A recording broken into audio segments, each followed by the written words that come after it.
Okay everyone, welcome back. We're up to Unit 7, which is questions 33 to 35 of Acer's Orange Book.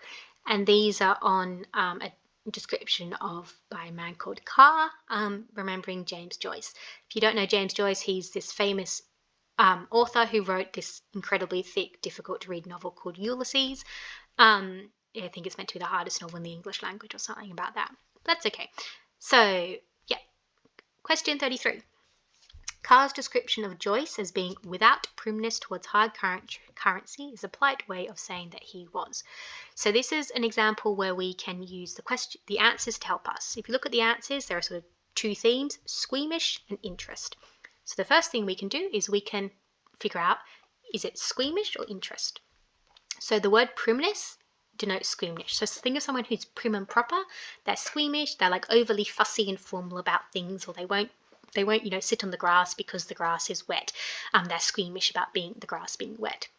So that's what indicates that it's squeamish. So when we do that, we can eliminate C and D. So then it becomes either A or B, and it says specifically without primness.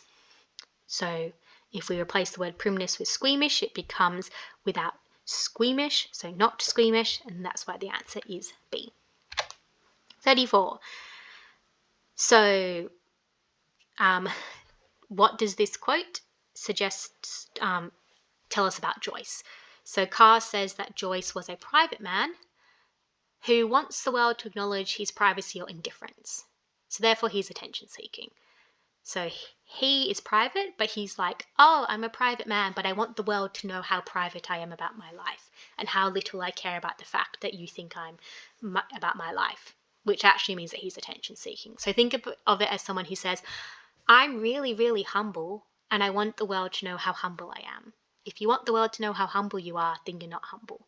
So, which is why the answer here is B. He wants the world to think that he is a private man, but in doing so, he's attention seeking, which is why the answer is B.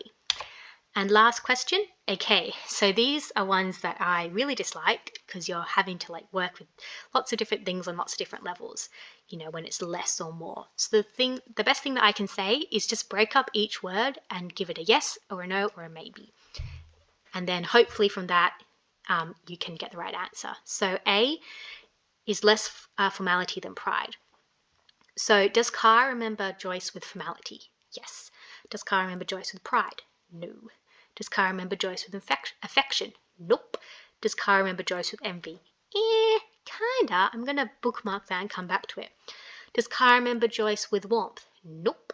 Does Carr remember Joyce with constraint? It's another not certain. Bookmark it. Does Carr remember Joyce with rancor? Yes. Does Carr remember Joyce with pleasure? Nope. So if we go through these, we can immediately eliminate A because it says less formality, but he remembers him with more formality. So we get rid of that. We're not sure about B and C, so we're going to hold those. But then we go to D, more rancor than pleasure. That is 100% correct, and that's why the answer is D.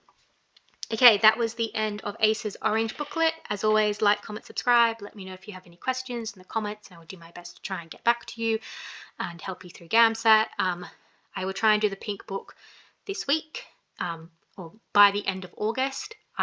It's currently the 17th of August. I know that you've got an exam coming up in September. I'm doing my best to get them out to you as quickly as I can, but we're just going to have to see how it goes with everything. So good luck, everyone. Stay strong, stay safe if you are in lockdown. I believe in all of you and your ability to crush your goals in the GAMSAT and going forward, and I will see you in the next video. Bye bye.